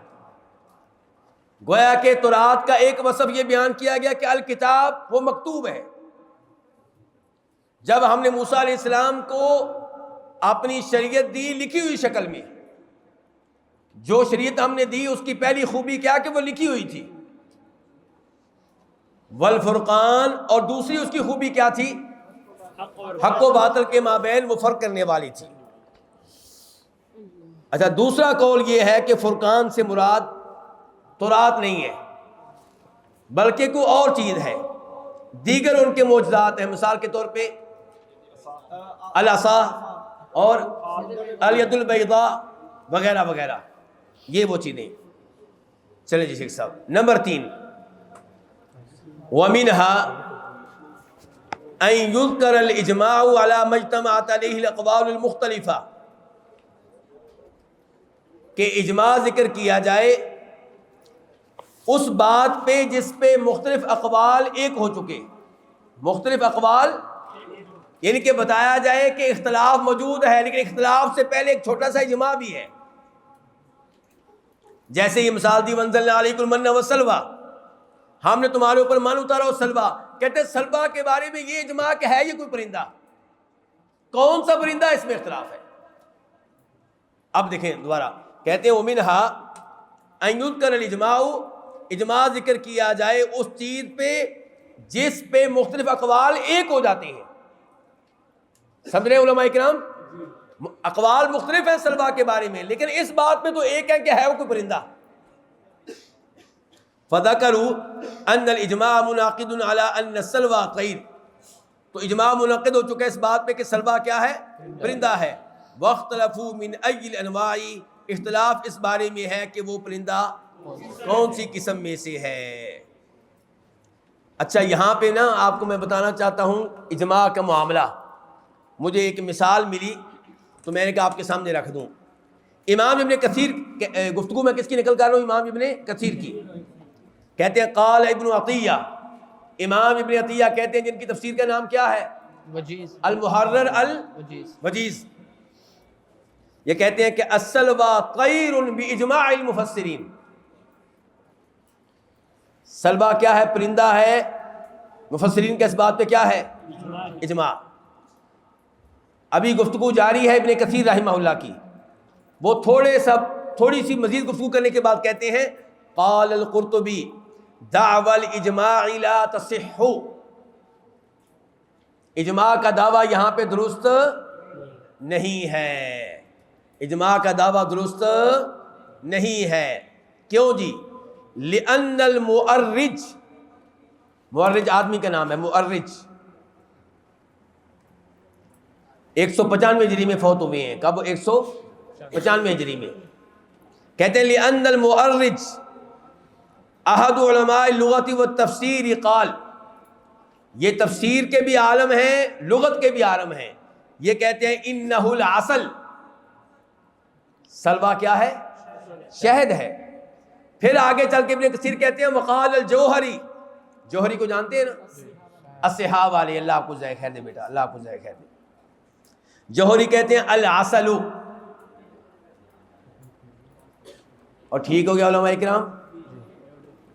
کیا بتانا چاہتا ہوں کہ اجماع کے بارے میں معلومات لیں، اجماع کا احترام کریں، لیکن اگر کبھی اجماع حدیث سے ٹکرا رہا ہو تو اجماع کو وہاں پہ اتنا تقدس نہ دیں کہ آپ حدیث کو ہوا میں اڑا دیں۔ بڑی تکلیف ہوتی ہے جب یہ صورتحال دیکھتا ہوں کہ کئی معزز علماء کرام اجماع کا لفظ آتا ہے تو احادیث کوئی ایسی کی تیسی کر کے رکھ دیتے ہیں۔ ٹھیک ہے، جیسے حدیث کی آپ وہاں پہ تعویل کر رہے ہیں، کوئی اجماع کی بھی تعویل کر لیں، اس کو ذرا دوبارہ نظر ثانی کریں، تلاش کریں، دیکھیں، ڈھونڈیں کہ واقعی اجماع ہے بھی کہ نہیں۔ چلیں گے، تو اب ابن عطیہ نے اجماع کا دعویٰ کیا تھا، امام قرطبی نے کیا کہا؟ اجماع کا دعویٰ درست نہیں، اور ساتھ دلیل بھی دی انہوں نے، ساتھ دلیل بھی انہوں نے دی ہے۔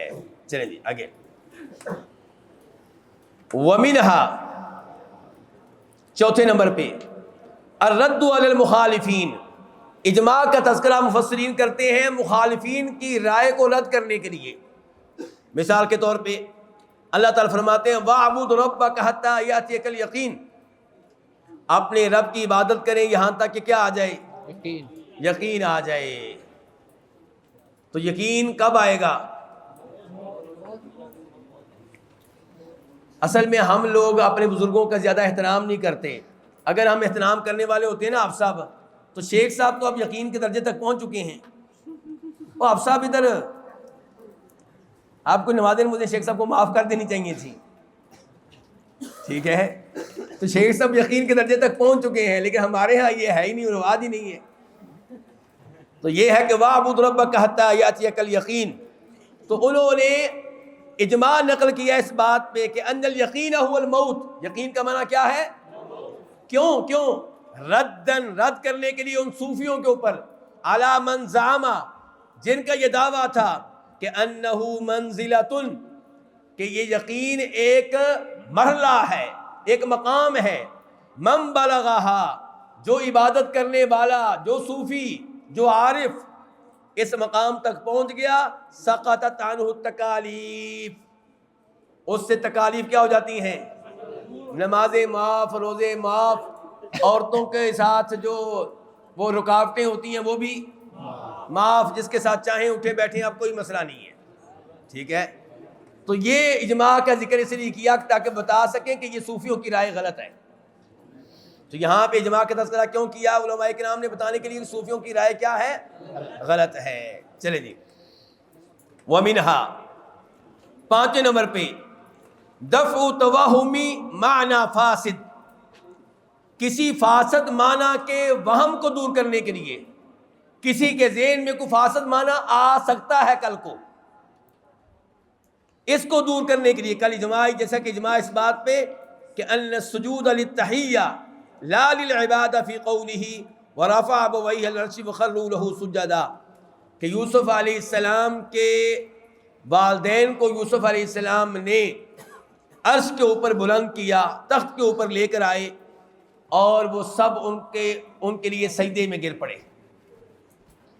تو علماء کرام کہتے ہیں کہ اجماع ہے اس بات پہ کہ سجدہ عبادت کا نہیں تھا بلکہ تعظیم کا سجدہ تھا، تاکہ کسی کے ذہن میں کل کو یہ نہ آئے کہ عبادت والا سجدہ بھی کسی اور کو کرنا جائز ہے۔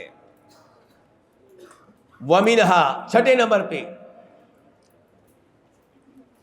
مخالفت تعبیر الآیت للظاہر، کسی جگہ آیت کی تفسیر ظاہر کے مطابق نہیں ہوتی، ظاہر کے مطابق نہیں ہوتی، تو وہاں پہ بھی اجماع کو ذکر کیا جاتا ہے. کما فی قولہ فاقتلوا انفسکم، فاقتلوا کہ تم قتل کرو کس کو؟ ایک دوسرے اپنے آپ کو. تو کیا معنی نکلے گا؟ ایک دوسرے کو خودکشی کر لو. کیا معنی نکلے گا؟ خودکشی کر لو. تو فقط اجمعوا، تو اس لیے اجماع کو ذکر کرنا پڑا اور بتانا پڑا کہ علماء کرام کا اجماع ہو چکا ہے علی ان المعنی، کہ اس کا معنی یہ ہے کہ لیقتل بعضکم بعضا، کہ تم میں سے ایک دوسرے کو قتل کرے. یہ معنی نہیں ہے کہ خود ایک دوسرے کو قتل کرو. تو یہ بتانے کے لیے کہ یہاں پہ فقتلوا انفسکم کا معنی یہ نہیں ہے کہ اپنے آپ کو قتل کرو. یہ ہمارے مؤلف نے جو کہہ دیا ہے نا کہ اجماع کو ذکر کیا گیا ہے، یہ بتانے کے لیے کہ یہاں پہ ظاہر نہیں چلے گا. یہاں پہ ظاہر، میں اس آیت کا اچھی طرح مطالعہ نہیں کر سکا، ورنہ ابن تیمیہ ابن القیم کو پڑھا جائے تو وہ اتنی جلدی اس بات کو ہضم نہیں کرتے کہ جناب زہر کی مخالفت ہوئی ہے. زہر کی وہ کہتے ہیں نا نا نا نا، ہم ظاہر ہی کے مکلف ہیں. ہم کس کے مکلف ہیں؟ آج تو آپ لوگوں نے ایسا ماحول بنا دیا ہے کہ زہر کی بات کرنے والا ویسے ہی مجرم نظر آتا ہے. کیا نظر آتا ہے؟ وہ جی فلاں زہری، فلاں زہری، فلاں زہری. اور کیا بات نہیں ہے؟ کون ہے جی آپ؟ ہم ظاہری کے تو مکلف ہیں. یعنی کہ ہم کیسے جانے کہ اللہ تعالیٰ نے وقیم الصلاح کہہ کہ یہ ظاہر مراد نہیں لیا، اس کے اندر کچھ اور ہے. ہم ظاہر ہی کے پابند ہیں، لیکن ہم وہ مشہور و معروف جو ظاہری ہیں وہ نہیں. ہم جنہوں نے ظاہر کو بدنام کیا ہم وہ نہیں ہیں، لیکن اس میں ہم اصلی ظاہری ہیں. ہم ظاہر کو ہی قبول کرنے والے ہیں بھائی. باطنیت کے تو ہم خلاف ہیں، تعویل کے بھی ہم خلاف ہیں. کیوں جی بتائیے، آپ تعویلات کو مانتے ہیں؟ نہیں. باطنیت کو بھی آپ نہیں مانتے تو پھر آپ اور کیا ہیں؟ علامہ امین شنقیطی رحمہ اللہ کے بیٹے، انہوں نے ہمیں پڑھائی ہے تفسیر. علامہ امین شنقیطی رحمہ اللہ کے بیٹے وہ کہا کرتے تھے، ہمارے والد صاحب کہا کرتے تھے، ہم ظاہر کے مکلف نہیں تو اور کس چیز کے مکلف ہیں؟ جو اللہ کے کلام سے بظاہر معنی معلوم ہو رہا ہے اسی کے ہم مکلف ہیں، اسی کے پابند ہیں. لیکن جہاں جہاں پہ وہ جو مثالیں پیش کی جاتی ہیں نا زہریوں کی مثالیں پیش کی جاتی ہیں کہ جناب والا کیا اللہ کے نبی صلی اللہ علیہ وسلم نے کیا کہا کہ لا یبولن، یعنی کہ پانی میں پیشاب نہیں کرنا، تو انہوں نے کیا کہا جی؟ برتن میں ڈال دیا، برتن میں لا کے اس میں ڈال سکتے ہیں. اچھا، اس میں قصور حدیث کے ظاہر کا ہے یا ان کی غلطی ہے؟ ان کی غلطی ہے، حدیث کا یہ ظاہر ہے ہی نہیں. یہ کہاں سے ظاہر ہو گیا؟ یہ مفہوم ہے ان کا، اور مفہوم ہر جگہ حجت نہیں ہوتا. تو کہنے کا مطلب یہ ہے کہ ظاہر کو بدنام آپ نہ کریں. انہوں نے جن چیزوں کو ظاہر قرار دیا وہ ظاہر نہیں تھی. تو اس آیت میں بھی اگر ابن تیمیہ وغیرہ کو پڑھا جائے، مجھے موقع نہیں مل سکا، تو وہ آپ کو بتاتے کہ ظاہر یہاں پہ کیا کیا ہے. ٹھیک ہے، چلیں جی. وأكثر المفسرين حكاية للإجماع الطبري، ومذهبه أن الإجماع لا يضره مخالفة الواحد والاثنين، ويفرق بين الألفاظ. فإذا قال أجمع أهل التأويل فإنه لا يقصد الإجماع المنضبط، وإذا قال أجمع أهل التأويل جميعا لا خلاف بينهم فإنه لا ينخرم. جی، مفسرین میں سے سب سے زیادہ اجماع کو نقل کرنے والے کون ہیں؟ امام طبری رحمہ اللہ. اور ان کا مذہب یہ ہے کہ ان الاجماع لا یضرہ، کہ اجماع کو ایک آدمی کی مخالفت، دو آدمیوں کی مخالفت نقصان نہیں دیتی. تو کیا آپ کا بھی یہی موقف ہے؟ نہیں، بالکل نہیں. اگر ایک بھی مجتہد مخالفت کرتا ہے تو اس اجماع کی کوئی حیثیت نہیں ہے، اس قول کی بطور اجماع کوئی حیثیت نہیں ہے. لیکن ویسے احترام کیا جائے گا کہ بھائی 99% علماء کرام ادھر ہیں. اس قول کو رد کرنا آسان نہیں رہے گا. ہیبت ہے اتنے لوگوں کے ایک ہونے کی، اتنے لوگ ایک سائڈ پہ کھڑے ہیں، اس کی ایک ہیبت ہے۔ دوسرا جو آدمی اکیلا رہ گیا ہے اس کے قول کا وہ مقام و مرتبہ نہیں رہے گا جو ان کے قول کا ہے، لیکن اگر دلائل اس کا ساتھ دے رہے ہوں گے تو ہم ادھر ہی کھڑے ہوں گے ایک کے ساتھ، لیکن اتنی جلدی ان کی ہم مخالفت نہیں کریں گے، لیکن بہرحال اس کو اجماع نہیں کہا جائے گا۔ لیکن امام طبری کی اپنی اصطلاح ہے کہ وہ ایسے موقف کو بھی کیا کہتے تھے؟ اجماع کہتے تھے۔ چلیں جی، لیکن ہمارے جو کتاب کے مؤلف ہیں شیخ دکتور خدیری حفظہ اللہ، یہ کہتے ہیں کہ میں نے چونکہ اسٹڈی کی ہے، میرا یہ موضوع ہے، تو میں اس نتیجے پہ پہنچا ہوں کہ امام طبری کے الفاظ میں فرق ہوتا ہے۔ کہیں پہ وہ اجماع سے مراد لیتے ہیں سب لوگوں کا اتفاق، اور کہیں پہ مراد لیتے ہیں سب کا اتفاق سوائے ایک آدھ کے۔ تو کہتے ہیں وَيُفَرِّقُ، امام طبری فرق کرتے ہیں بین الفاظ، الفاظ کے مابین۔ فَإِذَا قَالَ، جب وہ کہے اجمع اہل التاویل، یہ الفاظ کس کے ہوئے؟ امام طبری کے۔ جب وہ کہے اجمع اہل التاویل فَإِنَّهُ لَا يَقْصِدُ الْإِجْمَاعَ الْمُنضَبِطِ، تو اس سے مراد وہ اجماع المنضبط نہیں لیتے، وہ اجماع جس کو ہم اجماع کہتے ہیں وہ مراد نہیں لیتے، جو اصطلاحی اجماع ہے وہ مراد نہیں۔ وَإِذَا قَالَ، اور جب وہ کہے اجمع اہل التاویل جمیعا لا خلاف بینہم، کیا لفظ بول رہے ہیں ساتھ میں؟ لا خلاف بینہم فإنہ لا ينخرم، تو اس سے مراد امام طبری وہ اجماع لیتے ہیں جو ٹوٹتا نہیں ہے، جو ٹوٹتا نہیں ہے، جس میں سب ایک سائڈ پہ کھڑے ہیں، سب کا موقف ایک ہی ہے۔ اچھا، امام طبری رحمہ اللہ کے علاوہ اور کون ہیں جو اجماع کا اہتمام کرنے والے، نقل کرنے والے ہیں تفسیر میں؟ امام واحدی اپنی کتاب الوسیط میں، اور ابن عطیہ اپنی کتاب المحرر الوجیز میں۔ چلیں، النوع الثاني التفسير المختلف فيه ووقوع الاختلاف قدر محتوم لاختلاف الناس إذا صحت مقاصدهم في كثرة العلم وقوة الفهم والاحتمال في بعض النصوص۔ چلیں النوع الثانی، نوع الاول کیا پڑھی تھی ہم نے؟ المجمع علیہ، اور اب کیا پڑھ رہے ہیں؟ التفسیر المختلف فیہ، وہ تفسیر جس میں کیا ہو؟ اختلاف ہو۔ کہتے ہیں اختلاف کا واقع ہونا یہ چیز تقدیر میں ہے اور محتوم حتمی چیز ہے۔ اگر کوئی یہ کہتا ہے میں نے اختلاف امت سے ختم کر کے رہنا ہے تو یہ ممکن نہیں ہے۔ ولا یزالون مختلفین، اختلاف تو رہے گا۔ اچھا جی، یہ اختلاف کیوں رہتا ہے جی؟ کیونکہ لاختلاف الناس، کیونکہ لوگ مختلف ہیں۔ لوگ کیا ہیں؟ مختلف ہیں۔ اذا صحت مقاصدہم، جب ان کی نیتیں ٹھیک ہوں، مقاصد ٹھیک ہوں، تو لوگ مختلف ہوتے ہیں۔ فی کثرت العلم، نمبر ایک علم کی کثرت میں، کسی کا علم زیادہ کسی کا کم۔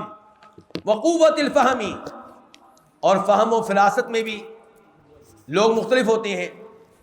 نمبر تین والاحتمال فی بعض النصوص، اور کچھ نصوص میں احتمال بھی ہوتا ہے۔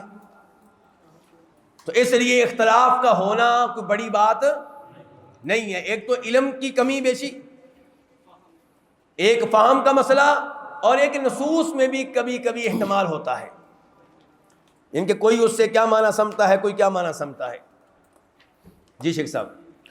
بسم الله الرحمن الرحيم، الحمد لله رب العالمين، وصلى الله وسلم وبارك على النبي الأمين وعلى آله وصحبه أجمعين. اللهم اغفر لشيخنا ولمشايخه ولوالديه وللحاضرين أجمعين. قال المؤلف حفظه الله تبارك وتعالى: والمذموم منه ما كان في الأصول أو التشكيك فيها أو أدى إلى العداوة أو التفرق أو كان بغير علم أو كان للمماراة والجدل بالباطل أو للهوى. وقد تمارى الصحابة مرة في آية حتى ارتفعت أصواتهم فخرج رسول الله صلى الله عليه وسلم مغضبا قد احمر وجهه يرميهم بالتراب ويقول: مهلا يا قوم، بهذا أهلكت الأمم من قبلكم باختلافهم على أنبيائهم وضربهم الكتب ليكذب بعضها ببعض إن القرآن لم ينزل يكذب بعضه بعضا بل يصدق بعضا فما عرفتم منه فاعملوا به وما جهلتم منه فردوه إلى عالمه. چلیں جی، والمذموم منہ، اور اس میں سے جو مذموم ہے، کس میں سے؟ ما کان فی الاصول، جو اصول میں ہو، توحید کے مسائل میں، نماز فرض ہونے کے مسئلے میں، زکوٰۃ فرض ہونے کے مسئلے میں، روزوں کے فرض ہونے کے مسئلے میں، ابھی تشکیک فیہا، یا جو ان امور میں شک پیدا کرنے کے معاملے میں ہو، او ادّا الی العداوۃ، یا وہ اختلاف مذموم ہے جو عداوت تک پہنچا دے، ایک دوسرے کے دشمن بن جائیں، او التفرق، یا جو اختلاف فرقہ واریت تک پہنچا دے. تو یہاں پہ یہ بات آپ لوگوں کو ذہن میں رکھنی چاہیے، کئی ہمارے بچے پریشان ہو جاتے ہیں اس اختلاف کی وجہ سے جو علماء اہل الحدیث میں ہوتا ہے. بھئی صحابہ کرام میں بھی اختلاف رہا ہے، پریشان آپ کیوں ہوتے ہیں؟ اور ہمیں مخالفین بھی تانے دیتے ہیں. وہ کراچی کے مشہور جو مفتی ہیں وہ بھی اپنی گفتگو میں کہہ رہے ہوتے ہیں، اور بھئی کوئی اپنی کتاب تو لے کر آؤ جس کے اوپر تم سب لوگوں کا اتفاق ہو تو پھر ہم اس کا پوسٹ مارٹم کر سکیں. تمہارا تو آپس میں اتفاق نہیں ہوتا، تمہارے فلاں عالم دین یہ کہتے ہیں، فلاں عالم دین یہ کہتے ہیں. ٹھیک ہو گیا؟ تو مسئلہ یہی ہے کہ اختلاف رہے گا، اور اختلاف صحابہ کرام میں بھی تھا، کئی ایک مسائل میں تھا. تو اس کی وجہ سے آپ ٹینشن نہ لیں، منہج ایک ہونا چاہیے. کیا ایک ہونا چاہیے؟ منہج ایک ہو اور عقیدہ ایک ہو. عقیدہ اور منہج ایک ہو، پھر نیچے جا کے کسی مسئلے میں اختلاف ہو جائے تو کوئی بڑی بات نہیں ہے. چلیں جی آگے. او کان بغیر علم، وہ اختلاف مذموم ہے جو علم کے بغیر ہو. آپ جناب تبصرہ کرتے ہیں فلاں شیخ الحدیث کے فتاویٰ بڑے شاذ قسم کے ہوتے ہیں. بھی آپ کون ہیں؟ کو پتہ ہے آپ کو حدیث کا، ان کے دلائل کا کچھ پتہ ہے؟ جائزہ لیا ہے؟ ان کا موقف سنا ہے؟ ان کا موقف پڑھ تو لیں اس بارے میں، پھر آپ اختلاف کریں. خام خواہ ایسے تنقید نہیں کرنی چاہیے. او کانا للمبارات والجدل بالباطل، وہ اختلاف مذموم ہے جو کس کے لیے ہو؟ باطل کے ساتھ جدال کے لیے اور بحث و مباحثے کے لیے اور جھگڑا کرنے کے لیے ہو. او للہوا، یا جس اختلاف کے پیچھے خواہش نفس ہو. وقد تمار الصحابہ، صحابہ کرام نے ایک بار آپس میں جھگڑا کیا، جدال کیا، بحث و مباحثہ کیا ایک آیت کے بارے میں، یہاں تک کہ ان کی آوازیں بلند ہو گئیں. تو نبی علیہ السلام نکلے اس حال میں کہ آپ غصے میں تھے، آپ کے چہرے کا رنگ سرخ ہو چکا تھا، اور آپ صحابہ کرام، ان اختلاف کرنے والے صحابہ کرام کی طرف کیا پھینک رہے تھے؟ مٹی، اور کہہ رہے تھے مہلن یا قومی، رکو، ٹھہرو. بہذا اہلکت الامم من قبلکم، اس وجہ سے تم سے پہلی امتیں ہلاک کی گئی. یعنی کہ اپنے نبیوں سے اختلاف کرنے کی وجہ سے. وضربہم الکتب بعضها ببعض، اور ان کے آسمانی کتابوں کے ایک حصے کو دوسرے حصے کے ساتھ ٹکرانے کی وجہ سے. ان القرآن لم ینزل، قرآن اس لیے نازل نہیں ہوا کہ یکذب بعضہ بعضا، کہ اس کا ایک حصہ دوسرے حصے کی تکذیب کرے. بل یصدق بعضہ بعضا، یہ الفاظ یہاں پہ رہ گئے ہیں، میں نے حدیث میں دیکھے تھے، الفاظ موجود ہیں. بل یصدق بعضہ بعضا، بلکہ قرآن کا ایک حصہ دوسرے حصے کی کیا کرتا ہے؟ تصدیق کرتا ہے. اسی لیے قرآن کو کیا کہتے ہیں؟ اللہ انزل احسن الکتاب متشابہہ، متشابہہ، متشابہہ. قرآن کریم کا ایک حصہ دوسرے حصے سے ملتا جلتا ہے، تصدیق کرنے والا ہے، تائید کرنے والا ہے. فما عرفتم منہ فعملوا بہ، جس کو تم اس میں سے جان لو اس کے اوپر عمل کرو. وما جہلتم منہ، اور جس سے تم ناواقف رہو فردوہ الی عالمہ، تو اس کو جاننے والے کے سپرد کر دو. مسند احمد کی حدیث ہے. جی شیخ صاحب. أحسن الله إليكم. ولوقوع الاختلاف أسباب كثيرة أفردها الناس بالتصنيف، ومن أسبابه عند المفسرين الاشتراك، وهو كون اللفظ يدل على أكثر من معنى في كلام العرب، وهو نوعان متضاد مثل كعسعس بمعنى أقبل وأدبر، والقر بمعنى الطهر والحيض، وغير متضاد مثل بالبيت العتيق فقيل القديم، وقيل المعتق من الجبابرة، وقسورة يقال للأسد والصائد. چلیں جی، اختلاف واقعہ ہونے کے بہت سے اسباب ہیں. لوگوں نے اس موضوع پہ مستقل کتابیں لکھی ہیں. مثال کے طور پہ رفع الملام. چلیں جی، ومن اسبابہ، اور اس کے مفسرین کے ہاں اس کے کیا اسباب ہیں. اختلاف کے اسباب پہ کتابیں لکھی گئی ہیں، لیکن ہمارا آج سوال عام اختلاف کے بارے میں نہیں ہے. اس اختلاف کے بارے میں جو کن کے مابین واقع ہوتا ہے؟ مفسرین کے مابین. تو اس کے اسباب میں سے نمبر 1 کیا ہے؟ الاشتراک. اشتراک کی تعریف کیا ہے؟ کہتے ہیں وہوا کون اللفظ يدل على اکثر من معنی فی کلام العرب، کہ لفظ ایسا ہو جو عربوں کے کلام میں ایک سے زیادہ معنی پہ دلالت کرتا ہو. وہو نوعانی، اور اس کی 2 قسمیں ہیں. کس کی؟ اشتراک کی. نمبر 1 متضاد، نمبر 2 غیر متضاد. متضاد اس کی مثال کیا ہے؟ عسعسا واللیل اذا عسعس. ایک موقف یہ کہ واللیل اذا عسعس کا مطلب ہے اذا اقبل، اور دوسرا یہ کہ اذا ادبر.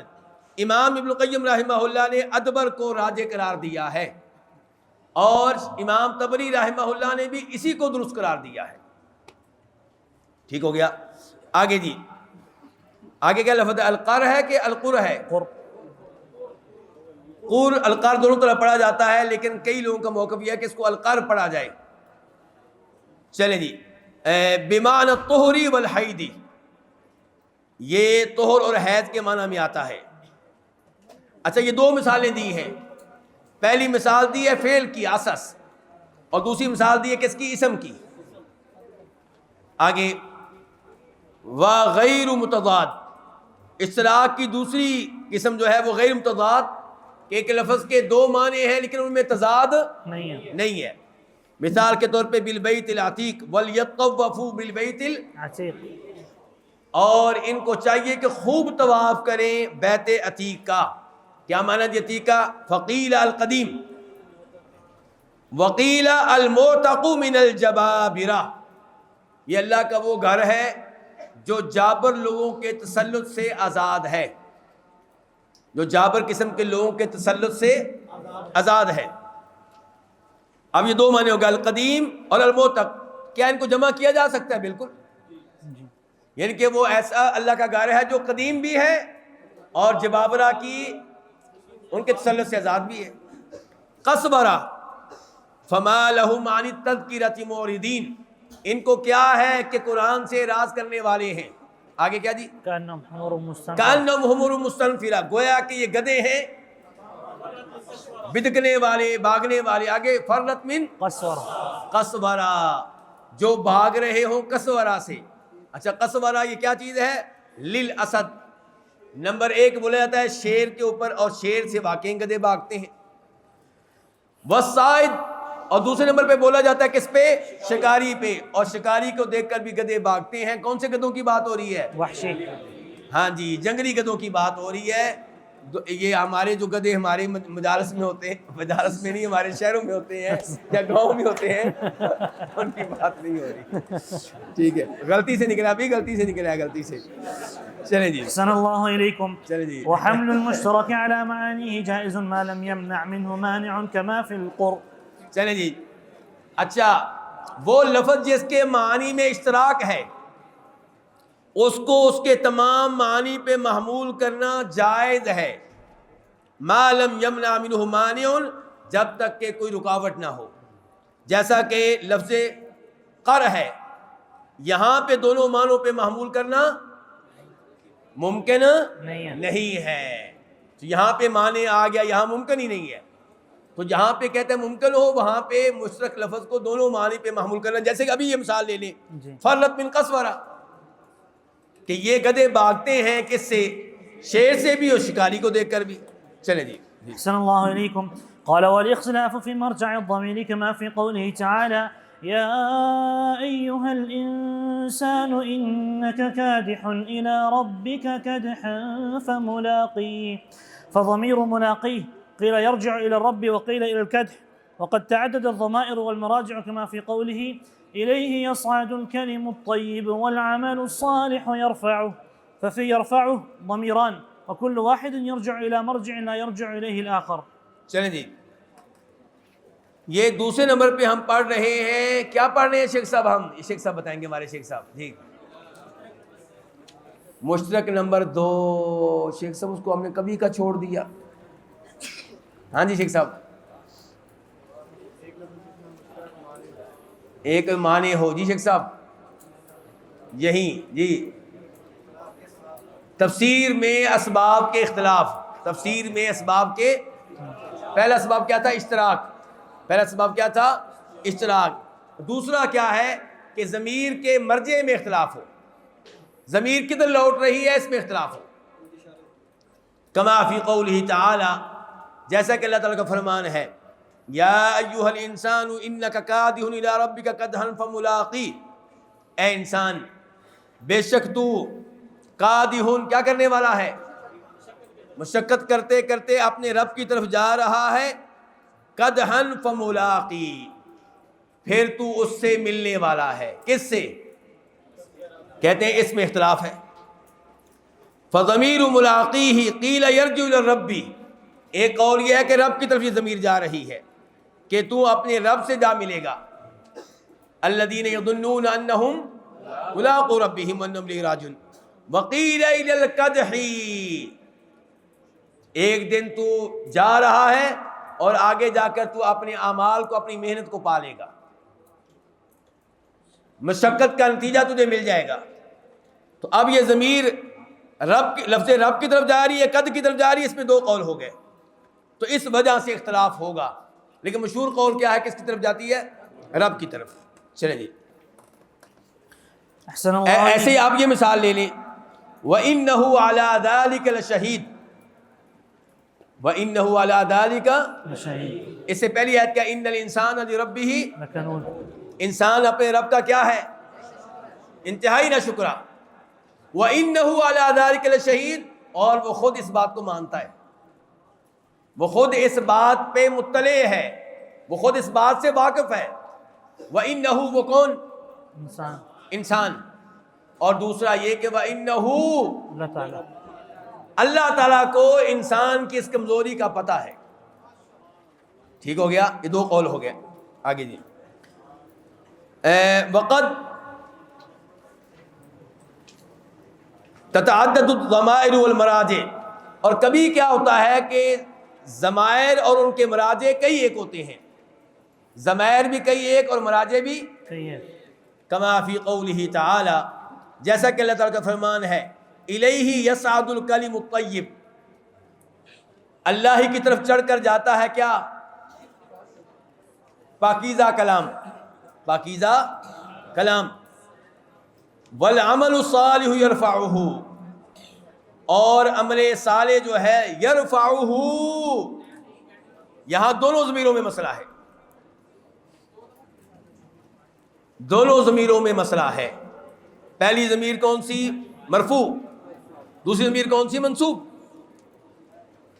تو پہلے نمبر پہ آپ کیا کر سکتے ہیں؟ آپ کہیں کہ ضمیر منصوب ہے العمل الصالح، اور ضمیر فاعل کی کیا؟ الکلم الطیب، کہ پاکیزہ بات جو ہے یہ عمل صالح کو بلند کرتی ہے. اور پاکیزہ بات سے مراد یہاں پہ ہوگا لا الہ الا اللہ.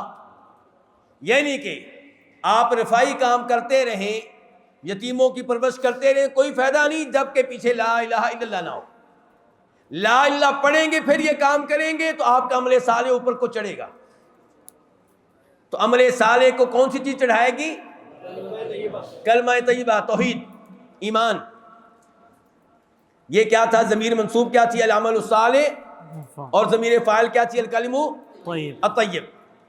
دوسرا قول یہ ہے کہ ضمیر منصوب ہے الکلم الطیب، کہ پاک کلام کو بلند کرتا ہے کون؟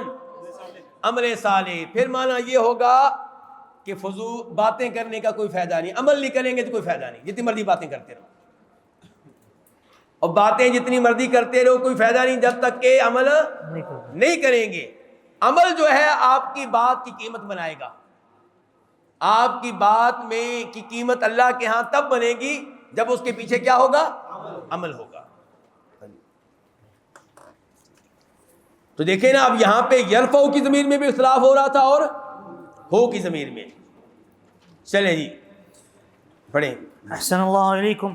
قال والاختلاف في تقدير المحذوف مثل وترغبون أن تنكحوهن، قيل ترغبون في نكاحهن وقيل ترغبون عن نكاحهن. ومثل وأضله الله على علم، قيل على علم من الله وقيل من العبد.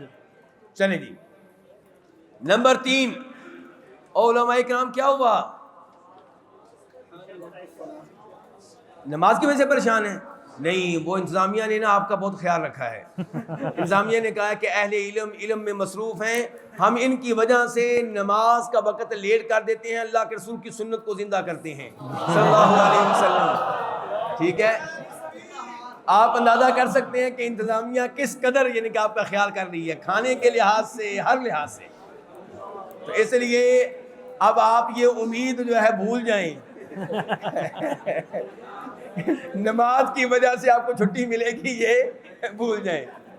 ٹھیک ہے، اب اس لیے توجہ کدھر کریں اپنی مکمل طور پہ سبق کی طرف. جب انہوں نے دیکھا ہے نا کہ علم کا اتنا شوق ہے ان لوگوں کو، انہوں نے نماز ہی پیچھے کر دی. چلیں جی اب دیکھیں نمبر 3 جی.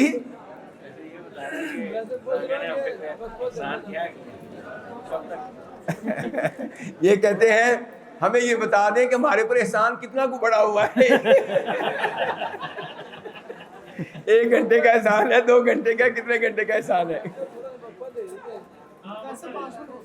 اچھا چلے جی آپ کے لیے شفاعت آ گئی. کہتے ہیں ان کو 5 منٹ کا وقفہ دے دیں. کس کا؟ 5 منٹ کا وقفہ دے دیتے ہیں آپ کو. چلیں جی. أسرج خيولك يا أخ الإيمان وانهض لبعث العلم في الأوطان، فالعلم ميراث الرسول أمانة صلى الله عليه وسلم، فالعلم ميراث الرسول أمانة فاز الحفيظ لإرثه الرباني.